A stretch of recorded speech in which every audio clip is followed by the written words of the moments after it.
Good morning. I am Tracy, Blair's wife, which is why I'm up here, because it's Mother's Day. So I'm going to give you a little bit of a Mother's Day flavor. You are welcome to sit down. So today is a special day. We are so grateful for moms that give up their time, their energy, their gas money, their attention, their driving skills, sleep, lack of sleep, desires, and they give up their quiet day in and day out.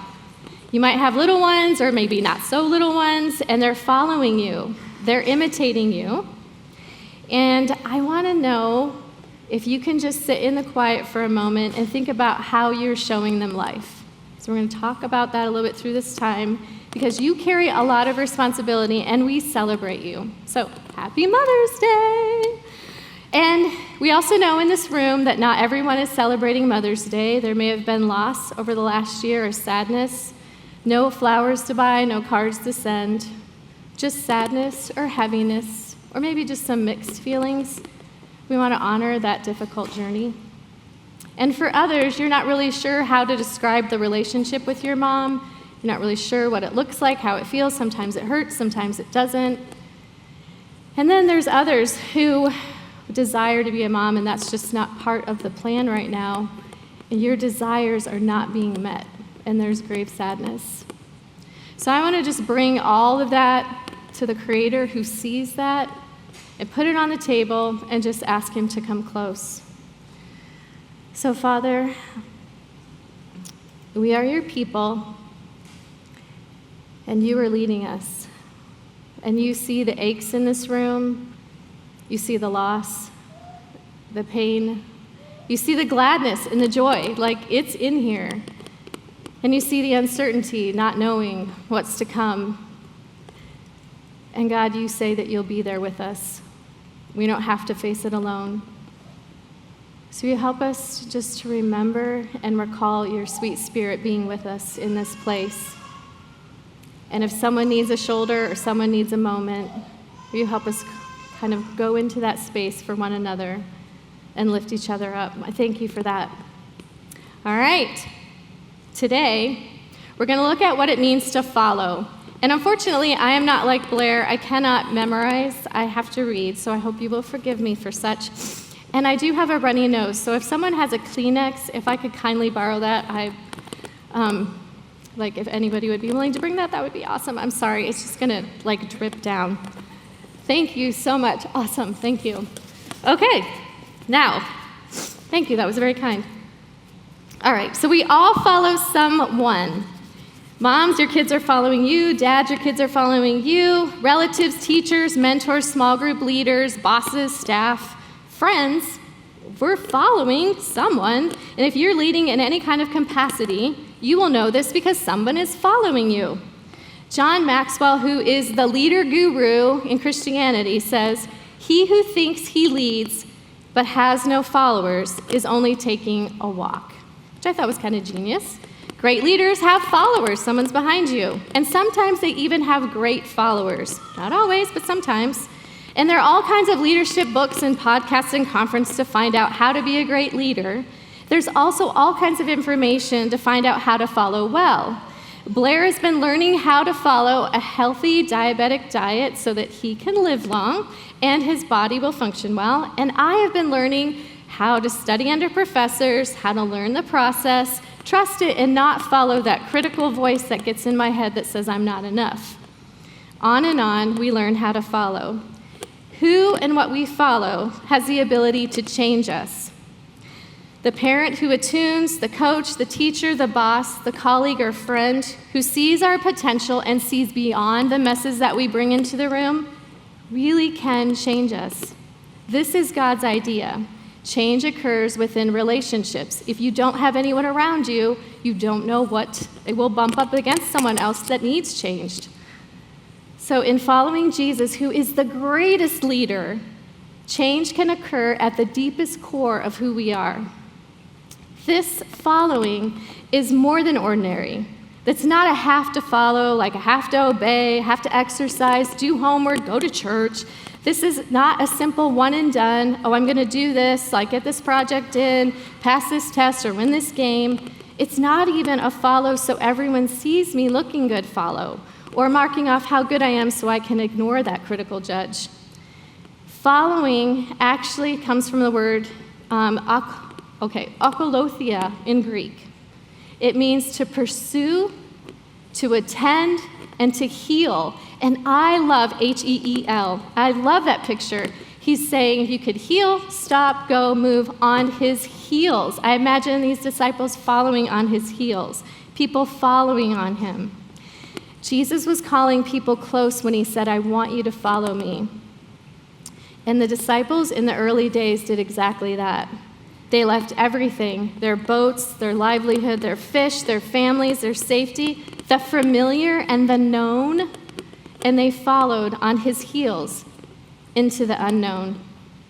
Matthew, Mark, and Luke tell us about it. And the disciples were not the only ones. Others left everything and followed him. And written in the pages of the Bible are followers who struggled and needed to learn how to follow. Because I don't know about you, but for me it takes practice. It's a pattern, a rhythm, a put 2 feet in front of the other towards Jesus. Fall, get back up, and keep going. And today we're going to look at one person and watch what happens when she follows. So Austin spoke a little bit about the cross. We celebrated Easter a few weeks ago, and today we're going back to the cross again. Matthew 27:55 and 56 says, many women were there looking on from a distance who had followed Jesus from Galilee while ministering to him. And among them was Mary Magdalene, Mary the mother of James and Joseph, which we would find out later, it's James the Less, and mother of the sons of Zebedee. And in Mark, it also tells us that there were some women looking on from a distance, among whom were Mary Magdalene, Mary the mother of James the Less, and Joseph or Jose, and Salome. And we're going to find out who she is. And in Galilee, these women had followed him and cared for his needs. And many other women had come up with him to Jerusalem, and they were also there. And John tells us, now there stood by the cross of Jesus, his mother's sister, Mary the wife of Cleophas, and Mary Magdalene. So all together, if it gets a little confusing, there's Mary's Jesus' mom, Mary Magdalene, Mary mother of James the Less and Jose, Mary wife of Cleophas, and Salome, who is the wife of James the Great, as in other scriptures, and then John, who are the sons of Zebedee. And they're all watching, along with other women, the agonizing love sacrifice on the cross. The pain, they saw it. But they were looking on from afar. Theorio, to observe something with sustained attention from a distance, makrothen, the same word from afar that was used to describe Peter when he went into that area of the high priest, Caiaphas, to find out what was going on. He followed John in, and he was tentative. It was in the priest's palace after he cut off Malchus's ear and Jesus healed it, but it was before he betrayed Jesus. He was kind of tentative, steady and watchful, in the background, following, committed and tentative. The women watched as Jesus forgave his accusers and their betrayers. And they watched him ask for a drink, knowing vinegar would not quench his thirst. And they saw him give up his spirit and breathe his last. Perhaps they stayed to see what was next. Perhaps they watched Joseph of Arimathea take his body down. We know that Mary Magdalene followed him all the way to the tomb where he lay them. And at some point, she alone or the other women went home for Passover. I wonder if they prepared Passover together. They listened to the readings, the music, the memory of being freed from Egypt as slaves, and now they felt new bondage. Their king had died. Rome would continue to rule, and their friend who gave them hope for a different kind of life was gone. He always knew the right thing or the loving thing to say or do, and now he was gone. In their sorrow, somehow, some way, they formed a plan. They had taken care of Jesus in his life, and now they wanted to take care of him in his death. So I can see them working out this plan and staying committed. And at the end of Passover, when the shops open up and all life comes back, They run out into the city and they buy some herbs and some spices in order to anoint Jesus' body. Then they hustle home and store them overnight. And I wonder if they had a sleepover, like, Mary, Salome, stay. Like, come, like, let's do this together. I'm guessing they hardly slept. We know that it was still dark before sunrise when they got up and went to the tomb, saddened by the loss, maybe a little giddy with anticipation, like, what's next? And maybe just plain determined to get to the tomb to anoint him with those spices. They were no longer tentative. They were no longer looking on. They were compelled to follow Jesus. And their courage grew because they didn't care who was going to see them. They didn't care if there were soldiers, if the stone was rolled away or not. It didn't matter who saw them or who didn't see them. They had one intent. They wanted up close and personal contact to care for the only thing that they had left of Jesus. First thing, in the quiet, unnoticed, unobtrusive, and committed to Jesus above everything. Now, it's not always the way with one of the women in this story. In fact, the first time we meet her, she's not quiet. She's obtrusive, and everyone around her notices. Now, at this point, we don't really know much about her. Her story hasn't come up. But we can find out a little bit about her when she asks her question of Jesus, because she's going to come right up to him.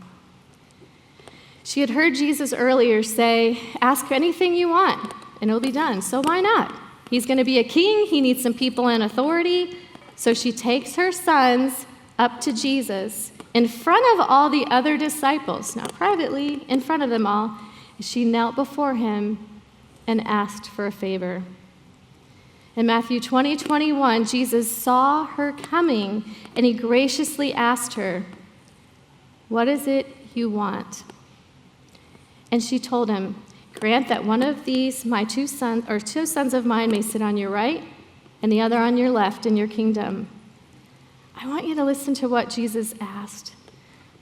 What is it you want? He sees her motive for herself, and that makes me shiver. And I don't know about you, but there's times I come to Jesus when I'm asking for someone else, and it's really about me. And he gets that. And Jesus knew she'd been brewing on this for a while. She's their mom. She knows her sons. She's watched them grow. They were strong young adults or teens working for their father in a profitable fishing business. Zebedee was well known in the area. That was their dad. And not only were his sons working for him, he had servants. They had money, security, authority. Yet in all that, her boys were not enough to be called a rabbi, which was really the higher prize, something they trained for since they were boys. They memorized the Torah inside and out. Perhaps a reputation, which we'll find out a little bit more about, preceded them, and no rabbi called them. But on the beach that day, Jesus called them, and that was prestigious. And they knew Jesus, and they trusted him because Jesus was their cousin. It was Salome's sister Mary, who was Jesus' mom. Cool, I never knew that before. And when he called them, she watched them leave everything behind: the food, the money, the security, the prestige, their dad, the business, and they followed him. That was not done in that day, unless you were called by a rabbi. So she followed him, perhaps an early helicopter parent, I wondered. Got to see what my kids are doing. But she wants what most moms want. Like, we want them to make sure they're safe, they're taken care of, they live up to their potential, they find success, they live well, they're happy. So Salome and her sons have some private offline conversations. Jesus is building a kingdom, and it only seems right that his cousins who left everything to follow him should have a place of honor. They left a place of honor, and this is even more. Why wouldn't they have that? They're family, and they're mighty. Their nickname's the Sons of Thunder. And this was not just in words. So if we go to Luke 9, Jesus asked the disciples to go into Samaria and prepare a place for him, because remember, he had no place to lay his head. And the Samaritans responded by saying, nope, no way, you are not coming here. So what do James and John do when they take that message back to Jesus, which I'm sure he knew? In Luke 9:54, they say, "Lord, do you want us to call down fire from heaven and destroy them? Let's just get rid of them with some pyro, why don't we?" And Jesus turned and rebuked them, and then he started off to another village. Nope, that is not the way of Jesus. We're not calling down fire. It's not the way he wanted them to respond or follow. He did not destroy those who did not want him around. He moved on. He's a gentleman. He'll move on. Now here they are, these sons of thunder, brought by Mom Salome. So now we're back to the story. She's bringing the boys, and they actually hadn't refused their mom's decision, so they're in on the game plan. They're present and ready to act. And where there is thunder, there is lightning. And I'm thinking she's bringing her lightning right before Jesus. As she knelt before this hopeful king who would rescue them from Rome and asked for a favor for her. And then Jesus responds this way to her. You don't know what you're asking. So first, he determines where her motive is actually coming from and what it's really wanting favor for. And then he lets her know that she doesn't understand what her favor entails. I think he really gets us.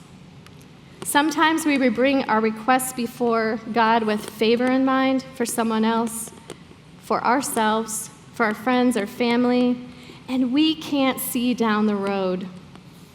We don't know the cost. We don't know the consequences.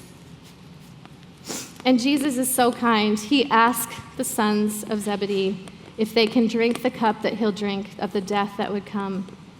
And when they say yes, he confirms, yes, you will drink this cup. But I cannot give you these places of authority. That's up to my Father.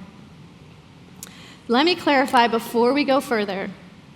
Asking God for what we want or think is good on behalf of someone else or ourselves is not wrong. He asks us to bring it to him. Let's talk. Let's go.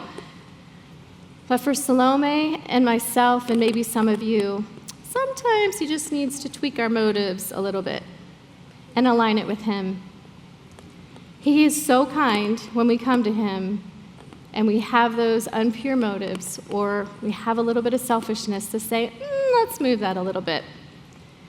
For his kingdom to come on earth like it is in heaven, our prayer motive is actually to know him and align our will with his and not reflect what's on earth.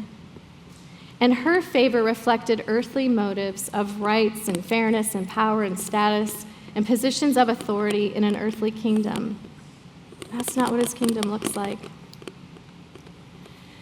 And we know that because her words affect the rest of the disciples. Jesus looked around and he saw the sting that they took in as indignation. There was fire between them, like this is going on. And what I love about Jesus is that he doesn't ignore the mess. He doesn't let him sit in it. He doesn't walk away. He knows indignation can grow. So he does what really great leaders do, and he gathers them around, and he talks about it with truth and with grace. And he calls them to steward their responses.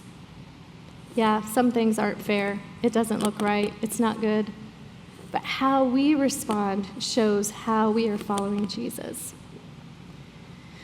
In Matthew 20:25, he tells them, now you know that the rulers of the Gentiles lord it over them, and their high officials exercise authority over them. Not so with you.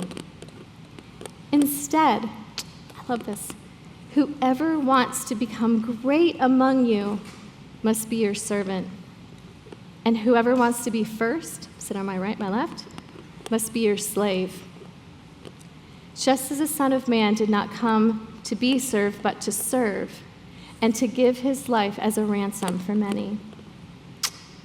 To be a great leader, to sit on the right or the left or with authority, you serve. You go last, you give your life away.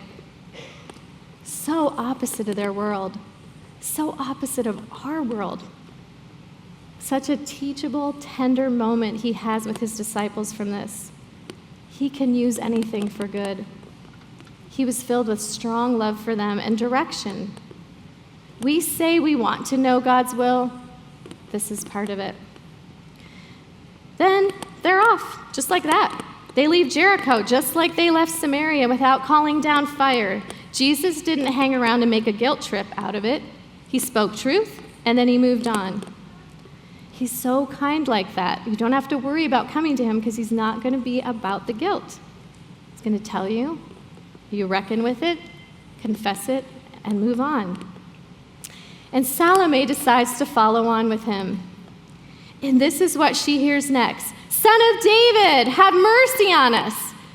2 blind men are following, and they know Jesus has healed. And he turns to them in Matthew 20:23, and he says, what do you want me to do for you? And the words, I think, ran through Salome. She remembers the words that he spoke to her. What is it you want? Almost the exact words. His voice so close to her ear, and she remembers her request, what she wanted, the power, the status, the authority. And then she thinks about what they ask for. They ask for sight, not for power, but for inclusion in a community where they were outcasts. She watched Jesus melt with compassion, and he reached out to them and heal them. She felt their joy as they were healed. And in following him, she watched that over and over and over again. And as she watched him, she began to see. Her eyes were open to what following was. 3 chapters and a few miles later, Salome hears words that rip right through her once again. In Matthew 23:11 and 12, the greatest among you shall be your servant. Whoever exalts himself will be humbled. Whoever humbles himself will be exalted.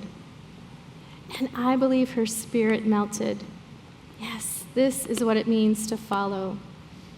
She's heard it again. That's what it means to follow. The greatest will serve. I researched her character. I really couldn't find a lot. There's a few lines here and there. And I know I'm spinning a story as a woman to think this is what it would feel like, this is what it looked like. The Holy Spirit would move in our hearts and say, what would it look like when we come to the Bible and read these stories? They're just not passive stories. I wanted to know why Jesus responded with such kindness to that request that she had. When she desired something that was not really what aligned with him, why was he so gentle and so kind? Because I find that that's where my motives rest at times, and maybe you do too. She wanted her boys to be higher than other disciples who gave up everything else. I'm none the less guilty of that. Please, Lord, let my son win. Let him play well. Let him land this interview, get into this college. Let her get that car. And at times, I don't stop to think, am I really asking for what aligns with his will? What if the opposite of that brings them closer to him? Sometimes I want the outcomes that forget about the partnership with Jesus. And sometimes I forget to ask him to even show me what to pray for when I don't know. I forget he's not my magic genie. He's instead the lover of our souls. And he wants to restore our children and the people we're praying for, our friends, our neighbors, the people we mentor, back to him. He wants our hearts.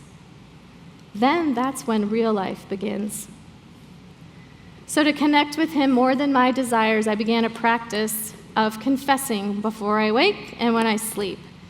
It's not something I've done very often, and actually what I found is the more that I confess, the more I have to confess, because at first I was like, well, I think I did a pretty good job today. Nope, not too bad, but as we go, I was kind of grumpy with Blair today, or I did not respond well to someone in my family, or I don't know, someone driving down the road. I mean, I really don't care about that, but sometimes I get a little upset. And since I've been confessing, I found a place where I was being hard. I wasn't loving when it was hard. I was praying for what I wanted, We were in Israel, and Zion, my daughter, was here, and she was up to some shenanigans, and it broke my heart. I was tired, I was angry, and I was trying so hard to figure out the pieces of what to pray for and what to say so that I wouldn't say the wrong thing by text to push her away, and yet I wanted her to feel consequences from her actions. I wanted to finagle my way into her heart and sometimes just poke just a little. I wanted to yell, I wanted to write mean things about consequences, and I wanted it to stop. I was a mess, and I was trying to hide it from the group that we were in. I felt such lightning in my belly and such lightning in my heart. I was a mess. And as I looked out the tour bus window one morning, I asked him to show me. I felt like he put his hand under the airplane that would get us there home safely, and he had his other hand under her. That didn't mean consequences wouldn't come. It didn't mean that things would be perfect or that circumstances would change. But what it meant was that I would send texts like, "I love you, no matter what. We'll talk about it when we get home. I love you." I felt a peace that I didn't have to finagle my way into her heart, into the words, because he had the words. And as I leaned up against his heart, I found a connection to him as I went to him about Salome. What were you thinking, Jesus? How did you come to that conclusion? I was reading in Romans 12:11, I found this verse. "Never be lacking in zeal, but keep your spiritual fervor serving the Lord." Zeal, eagerness, gusto, zest, devotion, energy, a passionate course of action. Salome had a passionate course of action, but for her spiritual fervor, her fire, her excitement, her boiling, her glowing, raging heat or passion was to be centered on the spiritual things, not on earthly. And it shows up in how we serve, ministers, and waits on. And I wrote in my journal that day, you, Jesus, took the zeal of Salome, her gusto, her zest, her energy, her passionate course of action of mothering and valuing her sons, and kept fanning the flame on her spiritual fervor, her fire for you, her excitement, her boiling, glowing, raging heat of passion to serve you, minister, and wait on you. You showed her that following was better than favor. She released her boys to follow Jesus with their own flavor, and they became one of the 3 closest disciples to him without her even asking. They fell in love with him, and they followed him. They followed close on his heels.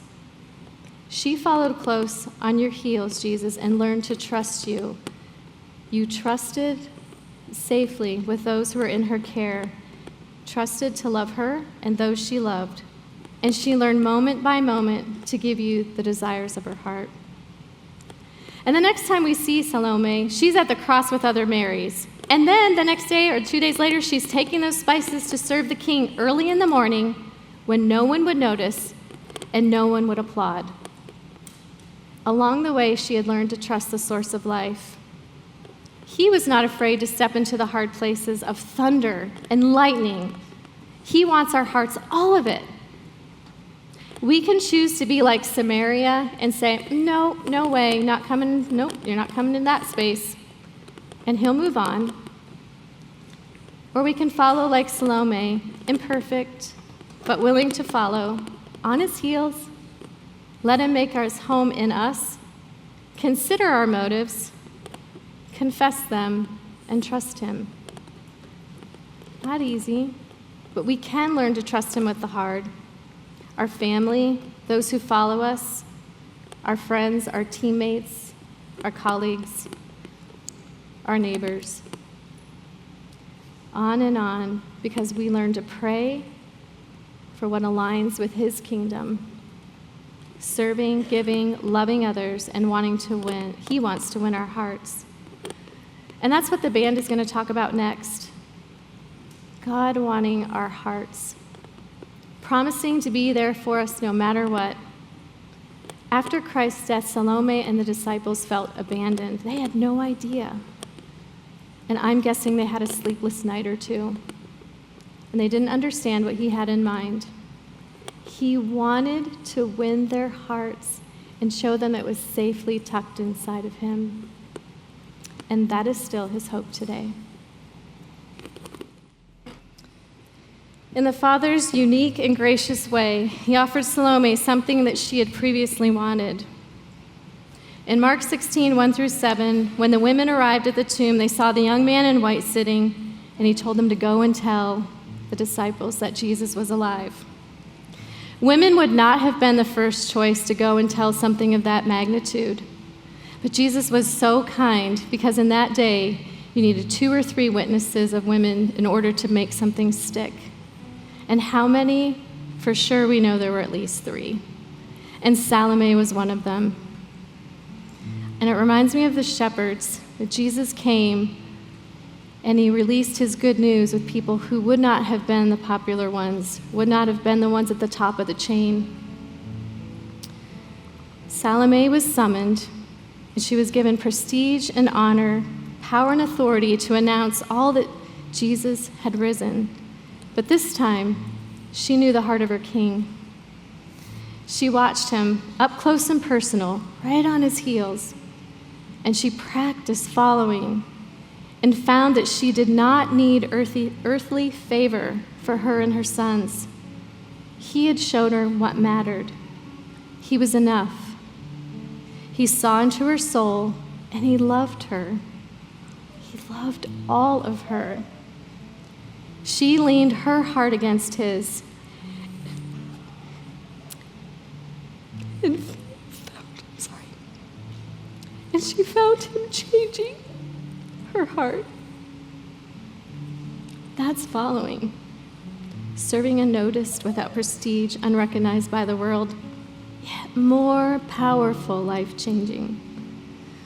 And in following Jesus, we find real love and life-giving, life-altering peace. Because we get to have his presence anytime, all the time, whenever we want it. He doesn't hang up on us. He doesn't have to go into a store and get something done. He's right there. No one in this room really knows what your heart is like or what's going on, except for Jesus. He knows. And he has such love for you. Underneath, or actually maybe even on your chairs, were some verses, that section of Romans that I found that day that I read. I'd like you to take it with you, stick it in your car or on your mirror. I hope it encourages you. Maybe put it somewhere where someone can ask you about it. And there's a second thing. When you go out, there'll be some rocks on a table. At that time, when something happened that was beautiful in their heart, or they wanted to make a commitment or show a following, they would create a memorial with stones. And I don't have big stones, but I have little ones that you could just pick up and take with you, stick it on your kitchen counter, in your bathroom, in your car, wherever, just to remind you about following, just a memorial to what that means, and that you're going to ask Jesus, what does my follow look like? What do you want it to look like? If you'll take 2 of those things this week and remember and reflect, I'm just going to ask one last time that Jesus will come close and that you'll be compelled to follow on his heels. Yahweh, Father, you see us, all of us. You love us. Like, your love is so big. I don't even know. I can bounce on it sometimes, fall hard on it sometimes, yell at it sometimes, and you're always there. And you give peace that passes understanding. You call us close because you wanted to give us freedom and love and joy and all the things when we're so busy chasing all the things.